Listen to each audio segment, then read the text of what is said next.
Hey everyone, I wanted to talk about an experiment in training in the multicultural orientation area that I've been doing with Jamie and Coleman and also Aaron McLaughlin, and we're also partnered with Jesse Owen at Denver University.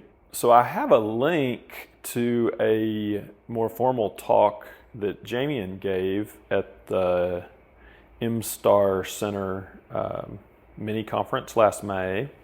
So I have a link to that provided in this post as well, but I wanted to just give the short version of the story in case there were other people that might want to partner with us to do something similar. So many of you may know that I study positive psychology, humility, forgiveness, and gratitude are my main areas, but I have a subline of work on integrating a focus on religion, spirituality into counseling. So what do you do if a client is either strongly religious, spiritual, or may have had negative experiences with religion, spirituality, and those are potentially important for the presenting problem.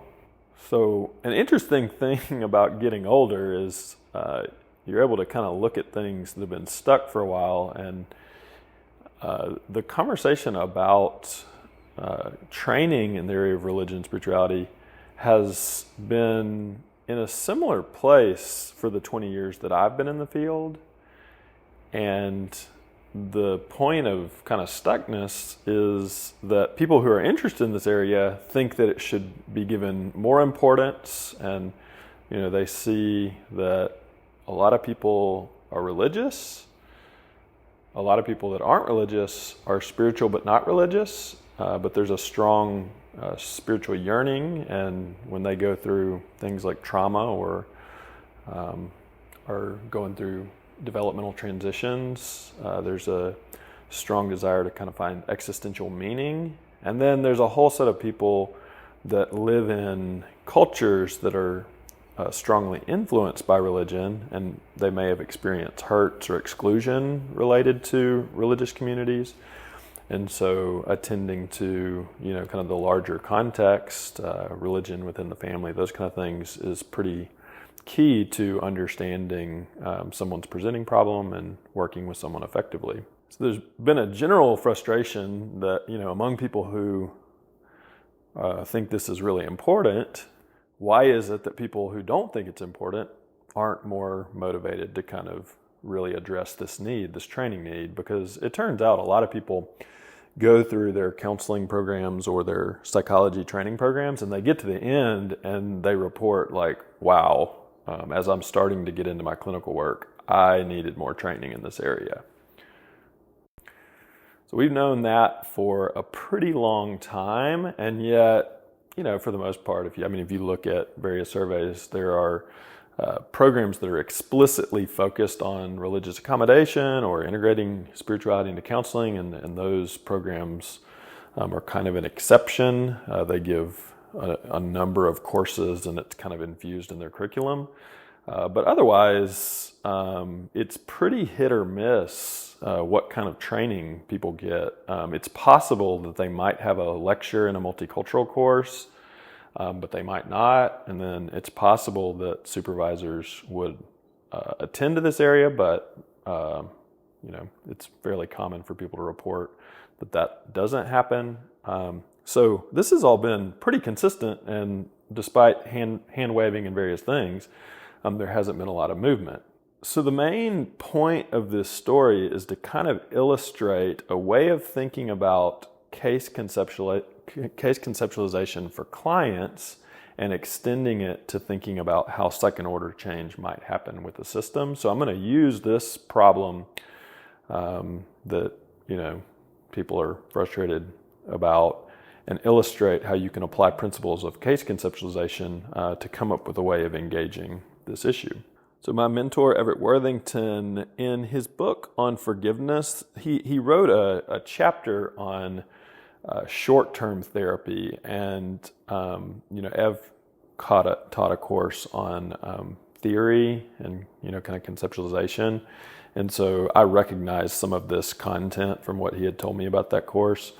So one of the things that has to happen when we conceptualize a case with a client is we are attempting to exchange their view of the problem, their current view of the presenting problem, which is stuck for one reason or another, and we're offering a new story about what's going on. We're negotiating that with them, and they have to trust us. But if they trust us to view that problem differently, then what it ends up doing is it ends up suggesting a point of leverage, and he kind of uses the analogy of like a blitzkrieg.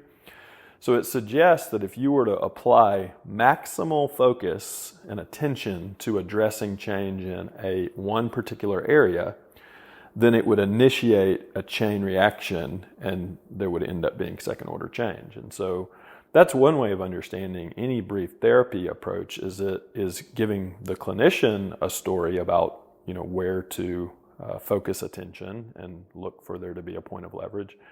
And then according to Ev, the client also has to be able to understand that theory of change in a kind of lay-friendly way. When someone's under stress, they're already going to be kind of cognitively loaded. And so part of what brief therapy is designed to do is to make the theory of change concrete and practical and simple enough that someone who's under duress would be able to find hope in that idea, and also it would end up motivating action. So at least according to Ev, the clinician having a super fancy way of understanding change is not necessarily going to help a client change. There actually has to be some internalization of that theory of change so that the client can begin to engage differently. And then, in his model of brief therapy, there's a number of phases, but at some point you're getting the client ready to sustain changes. And so part of the process of effectively sustaining changes, the clinician has to make sure a client has integrated not just the ideas, but has integrated new habits, and those behaviors have been reinforced. What if we applied this to the stuckness of multicultural training? And I'm going to kind of broaden the focus, because what I realized is that many other areas, so people who study race, people who study sexual orientation, people who study gender minorities, various areas of clinical focus and diversity, kind of have had a similar frustration of why isn't there more advanced training, because these are complicated areas, and it's not enough to just kind of have people read a little bit. It's not even enough to have an entire lecture dedicated to a particular area, but people probably need more of a structured and infused process so that they can learn how to work more effectively in some of these areas. But somewhere around 10 years in just my department, I realized one of the issues is there's not enough room for adding one course, much less, you could end up with like a 7 by 7 by 7 matrix if we take seriously some of the different theories of intersectionality and multiple marginalized identity. So the theory says that cultural identity is complicated, and just learning about, for example, religion without necessarily attending to how gender might kind of change how we think about someone's religious experience, that would not be enough to give people sufficient skill to engage wisely with clients who are experiencing complex symptoms, trauma, other types of relationship complexity, combined with different expression of what they may need culturally. So with Ev's idea about changing your attention and the story that's guiding action, I started to think, is there a way to think about this problem that would give us a potential point of leverage? And I wanted to describe the line of thought that we've basically started investing in, and it's been really exciting because it has given us new things to try, new experiments to run, and so far it really does seem to be generating a different kind of momentum and leverage. So I wanted to share the line of thought that helped us have that positive experience. There's a book I ran across, and I remember one of my colleagues, Josh, mentioning this book. It's called A Blue Ocean Strategy, is what the author mentions. And so the idea is, if there are like 80 boats, in one side of the harbor, and then there's another part of the ocean where there's nothing, no boats, then one way of thinking about developing strategy is, instead of competing where there's massive competition and it's overcrowded, another way of thinking about it would be to go into another area where there's hardly any competition, and that might provide more opportunity. So I recognized this idea because when I was developing a research program, the work on forgiveness was pretty saturated with experts. My mentor had done work in that area for at least 20 years. There were Stanford professors, Harvard professors that had done work in this area. And so I ended up doing work on humility, which was a much newer area, and it was easier to kind of get to a point where I had the kind of national reputation that would help me get tenure because it was less crowded. So there was a similar kind of concept that we could apply to multicultural training. And the idea was basically this. Steve Sandage came to our seminar at one point, and he was telling us about, after he finished internship, he wanted to do work with couples, and he just had the realization it was kind of similar to what people describe in the area of religion and spirituality. He realized that he didn't feel like he knew what he was doing. The couples didn't seem to be getting better, and he didn't feel very strong in his clinical skills. And so what Steve did is he found a peer consultation group where he would meet regularly with clinicians, varying levels of expertise in that area, but there were some clinicians that had quite a bit of experience, and they were convening a group where people could come to the group talking about areas where they were wanting support and help, and then people would share different perspectives with each other, and in doing so, it was kind of an advanced peer consultation group. It was a little different than supervision. In a certain way, there weren't the same evaluative structures, and there was probably more room to kind of admit weaknesses and not necessarily have to worry about a power differential. So this was kind of a unique training structure that was intentionally designed to help people work on advanced skills. So when it came time for me to try to rethink this problem, kind of using Ev's logic, I realized that what I had heard from Steve might be a way of thinking about how to help people develop advanced multicultural skills. And so, whereas the field has typically put a lot of work into kind of building content into the curriculum, writing textbooks, making sure that those textbooks have a place early in the curriculum. So that was all a good process, but there's, it had now become a crowded space. When I thought about what people are saying at the end of their training, they're realizing that they need more support, and they don't know what they're doing. And that reminded me actually of what Steve was saying in his work with couples. And so maybe it's the case that something like peer consultation could be a strategy of addressing this need. And so instead of there being kind of a top-down decision-making structure, putting stuff into the curriculum, we could actually take advantage of a bottom-up demand where counselors in training, people who are in their first 5 to 10 years of training, they know that they need help, and maybe we could just make it easier for people to join spaces where, without there being risk of kind of negative evaluation, they can describe some of the challenges that they're experiencing. They have clients who are having religious struggles, and it's not as simple as saying, religion is all good or all bad. The client needs to stay connected to their family and community.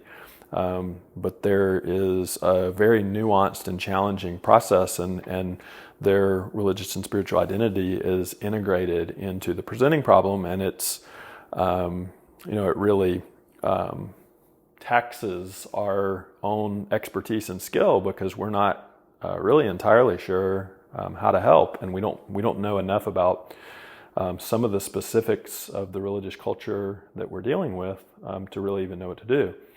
Or the other kind of situation that people could really use some help with is, what about countertransference? What about when there are really strong feelings of discomfort or fear or doubt, or we don't feel very sure of what we're doing? That type of countertransference reaction to a case can interfere with us being present and flexible to do what's needed within a therapy relationship. And so, what if we tried to make a space where people could bring that kind of experience to a peer consultation group? So it's a little out of order how these insights happened. I'm kind of telling it a certain way. But the reality is something like this happened where a group of students within our department actually asked for something like this, and me and a couple of other people in the department were willing to kind of support the students asking for this. They were asking for training in the area of trauma, and a lot of their clients were having kind of existential struggles as they were kind of working through trauma symptoms.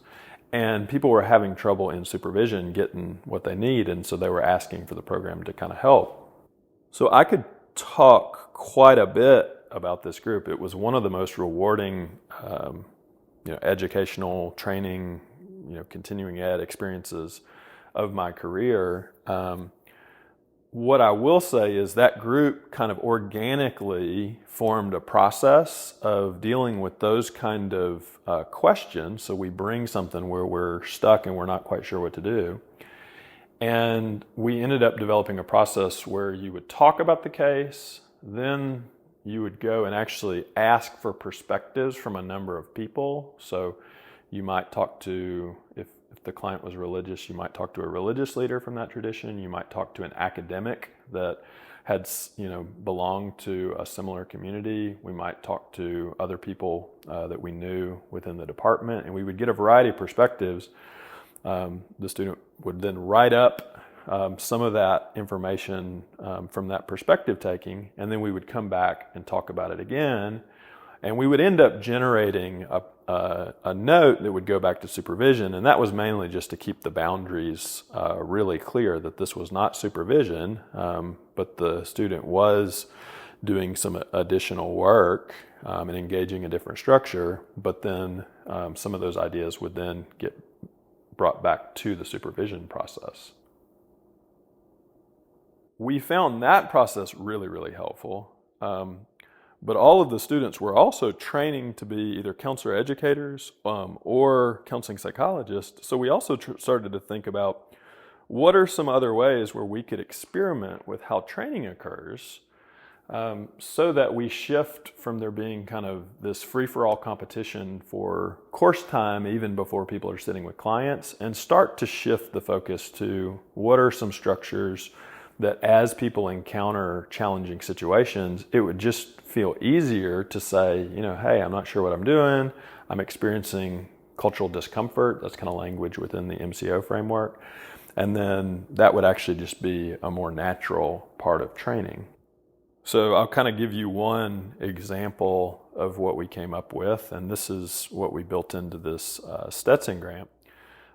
So Jesse Owen, if you were to listen to his talk from the MSTAR conference last May, one of the things he goes into is that supervision is helping people learn to talk about what they're doing in counseling, but it's actually a scary low level of video that actually gets watched when people are in supervision.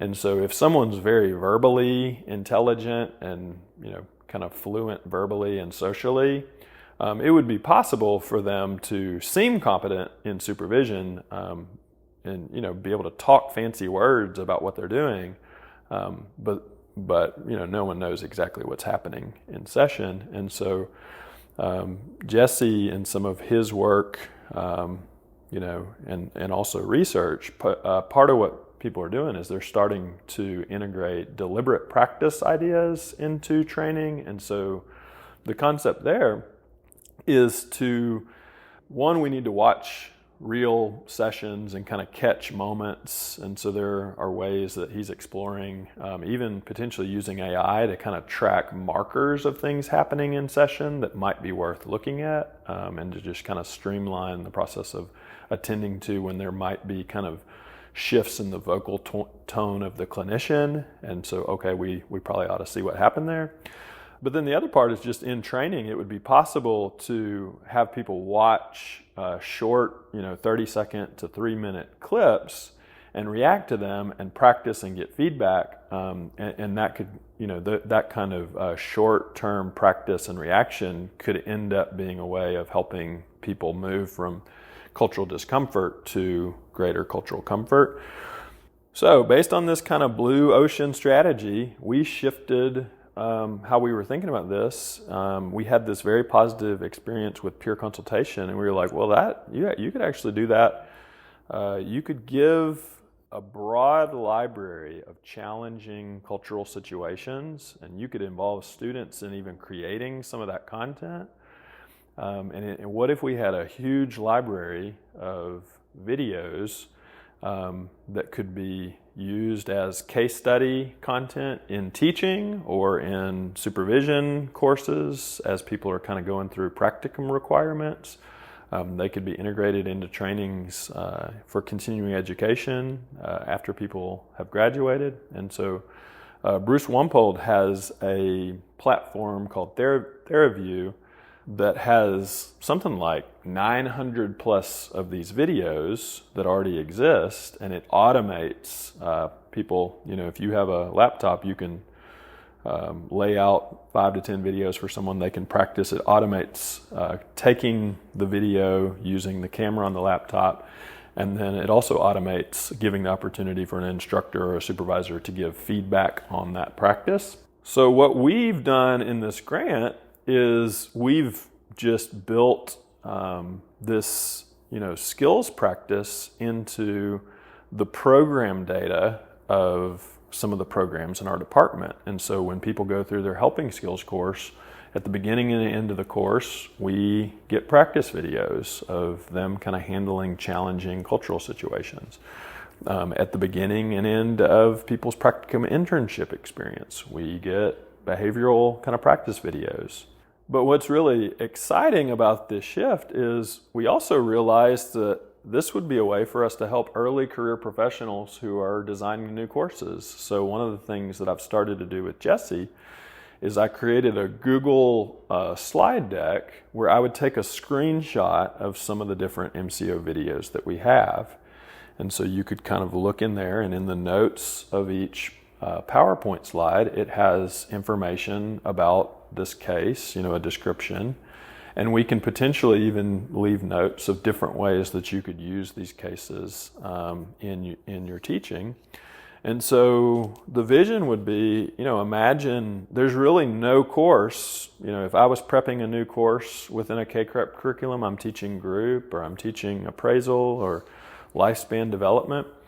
If one of the things I'm trying to do is move from the abstract to the concrete, I could basically go to this slide deck and imagine in 2 or 3 years if we had several hundred cases, because a community had kind of put these different videos together. They were free and available to anybody kind of in the MCO network. And imagine if we had partnered with different divisions. So for example, in APA, what if there were a set of cases that experts in Division 51, Men and Masculinity, had created, and Division 35, Women, Division 17, Counseling Psychology, Division 36, Religion Spirituality, Division 44, Sexual and Gender Minorities. So what if the various subgroups and kind of multicultural experts started to contribute to this more practical kind of archive of case study content, and then that would give teachers a free resource to begin to integrate some of these challenging situations, and we can apply a deliberate practice paradigm to give people practice reacting to these situations, and then we can begin to help people process some of the feelings that they're having when they kind of encounter these challenges before they're actually in the situations that require really high levels of skill and might be pretty difficult. The main point of all of this is to illustrate that in order to begin to have any ideas of something that would start to create kind of a second order change, we had to get out of our stuckness of kind of thinking about how to solve a particular problem without shifting our way of thinking about the problem. Once we had a new way of looking at the problem, it all of a sudden generated lots of possibilities of what we could try. And so something that honestly seemed stuck for quite a long time, and no one seemed to have any way of kind of creating movement, now all of a sudden it's pretty easy to see how there could be a significant transformation in training practices, because there are kind of these new theories, so the MCO model and kind of a focus on cultural comfort and how to promote that, and then an application of deliberate practice theory to the training process, also a shift from thinking about what happens before someone starts seeing clients, and a shift to what can we do to help people develop more skill and have more support once they start their training, once they're seeing clients. So Jamian is an assistant professor now at the University of Tennessee, and he's kind of our major connector, and he's starting to talk to other K-CREP programs that might want to integrate a similar shift into their programs. And so if anybody wants to consider integrating skills practice into their program data, definitely email Jamian and I. We have a slide deck we could send you that would make it very easy for you to replicate the process that we're engaging. And really the only next step for us having really strong programmatic data that could help us start to improve multicultural training is we need some departments that have a training clinic, because right now our data primarily is looking at people's behavioral responses to practice videos, but we don't currently have access to client data, but that would be an easy additional step. And so part of what we want to look at is what are some of the predictors of people growing and progressing? What are some predictors of people kind of stagnating? And it's quite surprising, but right now that's not the kind of feedback that we have on our training processes. So we're somewhat guessing how we're doing. We're hoping, we're doing things that generally make sense, but it's pretty limited in the literature, the amount of data that we would have linking specific multicultural practice and training to what's happening with clients.